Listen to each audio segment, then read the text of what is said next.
Well, hey, Sin, I'm here at the Jack Layton Ferry Terminal. This is where residents say that the late night Pokémon Go crowds are getting worse instead of better, and they say that the city needs to shut them down before someone gets hurt. So coming up just after the break, why the creators of Pokémon Go are struggling to help our situation here in Toronto.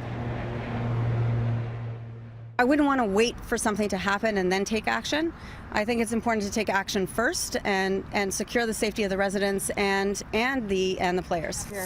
Who are you chasing? A rare Pokemon. Go get a rare Pokemon. Has been spotted. We first showed you this video last week of a Pokemon Go stampede. Hundreds of gamers charging toward the busy Queen's Quay as they chase down a rare pocket monster. Wow. Laura Greenglass, who's been peering down on all the chaos, says the crowds are only getting bigger and more dangerous. It's very sad. Almost every night we see people with their strollers with children in them, babies, and they're screaming. It's 1 a.m. in the morning, and they've got their phones out in front of them and not even paying attention. And I've seen several of them pushing the strollers into the road. So they're on their phones, they're pushing the strollers, and they're on the road at Harbour Square. Residents here have seen gamers urinate in their condo parking lot and sent me these pictures of trash littering the green space. The city's Parks and Rec department tells me it has been a challenge. Extra staff have been spending more hours here cleaning up every morning. They've asked the community to pick up their garbage, but that's not happening. Right. And it wasn't like this before? Absolutely not. It was well kept? Very, very well kept. It was beautiful. And the tourists and the people who are coming down to enjoy the waterfront, including the cyclists, they're getting stuck in these huge hordes and they can't get anywhere.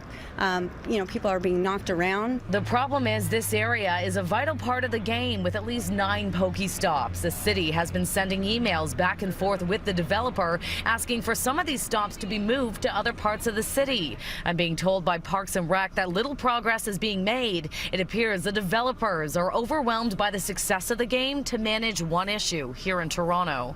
Ooh, so they're at the intersection. It's rush hour. 3 condo boards in this area have been meeting about Pokemon Go crowds and have been in touch with the mayor's office, their local councillor, and Toronto police. Laura believes that these crowds need to be shut down now before there are serious consequences. Something has to be done now to avoid any safety issues, someone getting hurt, and so that residents have peace and tourists and people who are coming down to the waterfront can enjoy their space without being pushed around.